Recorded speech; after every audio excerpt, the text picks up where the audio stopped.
A área de tecnologia, como muitas outras áreas, possui um folclore próprio, com histórias, mitos e tradições que se perpetuaram ao longo dos anos através da oralidade e, é claro, da internet. Uma ideia que habita o imaginário de muitos devs é a do pato de borracha.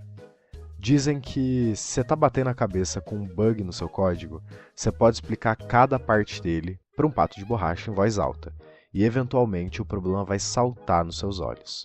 Eu particularmente nunca falei com nenhum pato de borracha, e eu também não conheço ninguém que tenha feito isso. A origem desse Rubber Duck Debugging, ou a depuração do pato de borracha, surge num livro bem conhecido da galera de tecnologia, que é o The Pragmatic Programmer, do Andrew Hunt e David Thomas. E esse método defende a ideia de que explicar linha a linha do código obriga o programador a analisar de forma mais crítica o código que ele escreveu. Os estadunidenses têm muito menos traquejo social do que nós, brasileiros, que geralmente optamos por abordar um colega ao invés de ficar falando com um objeto inanimado. Atualmente, em um mundo onde as IAs generativas dominaram o mercado de trabalho, surge uma pergunta: onde foram parar os patos de borracha? Oi, eu sou o Mark e você está ouvindo o Testando em Prod, o seu novo podcast de tecnologia. Uma das coisas que sempre me chamou a atenção na área de tecnologia é o senso de comunidade. Programadores gostam de construir coisas e não só isso, gostam de compartilhar aquilo que constroem. Eu não sei você, mas eu não conheço nenhuma outra área onde profissionais estão dispostos a contribuir para projetos sem receber um centavo por isso, apenas pela satisfação pessoal de estarem ajudando a construir algo que acham interessante. Não por acaso, grandes projetos de software tiveram um rápido crescimento graças ao movimento open source, projetos de código aberto nos quais qualquer um pode participar. O Linux talvez seja um dos exemplos de maior sucesso. O que começou com um projeto pessoal de um jovem finlandês, conta hoje com mais de 15 mil desenvolvedores atuantes espalhados pelo mundo. Esse espírito de comunidade também é forte quando o assunto é ajudar pessoas a resolverem problemas ou sanar as dúvidas. E talvez seja por isso mesmo que o Stack Overflow, site de perguntas e respostas voltados para a programação, fez tanto sucesso na segunda década dos anos 2000. Está tendo problema para usar uma biblioteca? A instalação de um SDK está quebrando? Teu código não compila, sua API só retorna 500? Bastava postar sua dúvida e em minutos alguém apareceria para responder. Fosse para compartilhar dentro de uma experiência pessoal como resolver o problema, ou só para te mandar o link da documentação e falar em tom de poucos amigos. Read the docs. E aqui só um parênteses, tá? Para deixar claro, ler a documentação é bem importante, sério. Eu recomendo para todo mundo ler a documentação da linguagem que trabalha ou estuda com mais afinco de ponta a ponta. Faz muita diferença. Mas voltando. Não demorou muito para que o sistema de upvote e downvote, junto com a atribuição de pontos aos perfis, tornasse o site um pouco hostil, sobretudo para novatos. Pouco a pouco, criou-se um estereótipo do tipo de desenvolvedor que participava ativamente das discussões.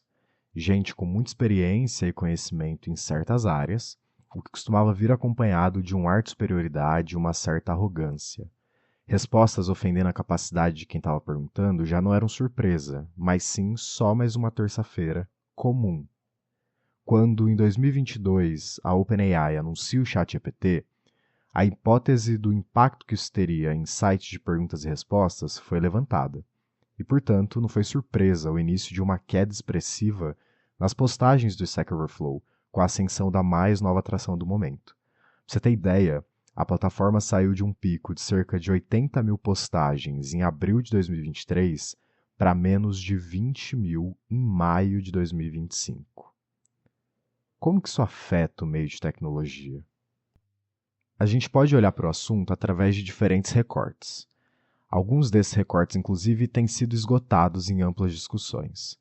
Desde o aumento de bases de código geradas por IA que estão indo para a produção e a possibilidade de uma quebra de muitos sistemas no médio prazo, o famoso dilema do vibe coding, até um prejuízo no senso crítico e na resolução de problemas por parte de devs que se limitam a escrever prompts.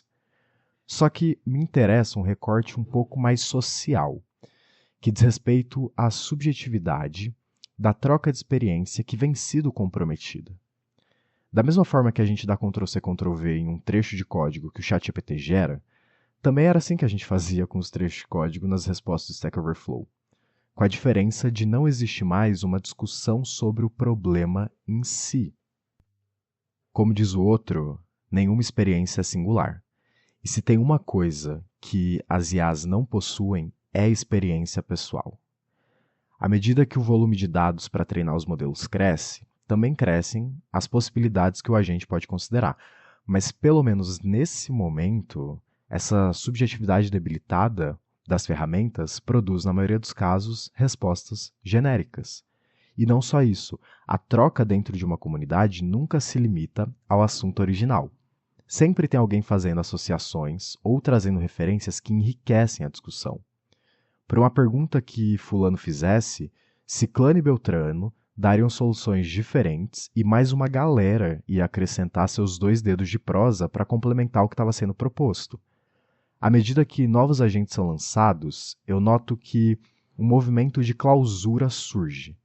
Você só precisa de um editor de texto e uma IA generativa para criar o próximo micro-SaaS que vai expor os dados de todos os usuários por conta das brechas de segurança que a IA não levou em conta quando cuspiu o código para você. O que nos leva a um outro problema. Código. Deixa eu te contar uma história rápida. No começo da faculdade ainda, eu consegui um estágio. Cheguei com sangue no olho, doido para codar e mostrar todas as minhas habilidades, que eram bem limitadas, naturalmente. Eu comia código com feijão e farinha, no café, almoço e jantar. Eu sonhava com código, eu respirava isso constantemente. Um dia, em uma reunião com o dev responsável por me orientar, a gente estava discutindo uma task.